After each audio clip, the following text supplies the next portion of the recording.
மாறும் உலகில் மாறாத நடுநிலை செய்திகளுக்கு ஜியோ நியூஸ் தமிழ் சேனலை பாருங்க. எஸ்ஐஆர் அப்படிங்கிற திட்டம் பொதுமக்களுக்கு ஒரு விழிப்புணர்வுக்கான ஒரு திட்டம் தான். நிறைய பேருக்கு நமக்கு வாக்குகள் இருக்குது இல்லைன்ற மாதிரி தெரியல. எந்த கட்சி வருது, எந்த கட்சி ஆளுது அதெல்லாம் அப்புறம் சார். நம்மளோட வாக்காளர்களை சரிபார்க்கணும். எத்தனை பேருக்கு வாக்குகள் இருக்குது இல்லைங்கிறத சரிபார்க்கக்கூடிய ஒரு திட்டம் தான் எஸ்ஐஆர் திட்டம். இதனால் மக்களுக்கு அவேர்னஸ் என்ன கிடைக்குதுன்னா, நம்ம இதுக்கு முன்னாடி வாக்குகள் அளிச்சிருக்கோமா, இதுக்கு முன்னாடி எத்தனை வாக்குகள் நம்ம போட்டிருக்கோம், எவ்வளோ பேர் இதில் வாக்கு போடாமலாம் இருந்திருக்காங்க, இது எல்லாமே சரிபார்க்கப்படுது. இதனால் மக்களுக்கு ஒரு நல்ல விஷயந்தான் நடக்குது. எவ்வளோ பேருக்கு வாக்குகள் மிஸ் ஆனது எல்லாமே இப்போ கரெக்டாகிட்டு இருக்காங்க சார். தமிழக வெற்றிக்கழகம் சார்பாக ஆர்ப்பாட்டம் நடத்தியிருக்காங்க. சார், எஸ்ஐஆருக்கு கண்டனம் தெரிவிக்க வேண்டிய அவசியமே இல்லையே சார்.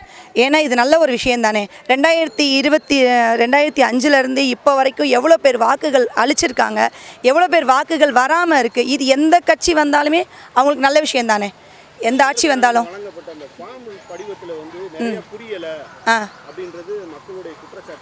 என்னங்க சார், தமிழில் தானே போட்டிருக்காங்க. Tamil plus English. பிஎல்ஓ எதுக்கு இருக்காங்க, பிஎல்ஓட்ட கேட்கலாம்.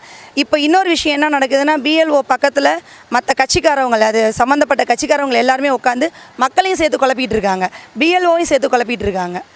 அவங்களுக்கு அவேர்னஸ் கொடுக்கறதுக்காக தான் நம்ம எஸ்ஐஆர் கொண்டு வந்தது. இது அடித்தள மக்களுக்கான அவேர்னஸ்க்காக கொண்டு வந்த திட்டம்.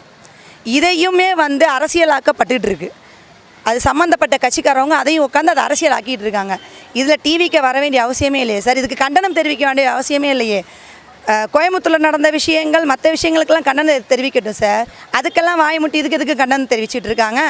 தெரிவிக்க வேண்டிய எந்த விஷயத்துக்கு எல்லோரும் வாய மூடிட்டு இருந்தாங்களே, யாரும் கண்டனம் தெரிவிக்கலையே. எத்தனை கொலை வழக்குகள், எத்தனை பாலியல் துன்பங்கள் பெண்களுக்கு, அதுக்கு யாருமே கண்டனம் தெரிவிக்கலையே. இதுக்கு கண்டனம் தெரிவித்து ஏன் மக்கள் விழிப்புணர்வு வரக்கூடாதா? மக்களுக்கான விழிப்புணர்வு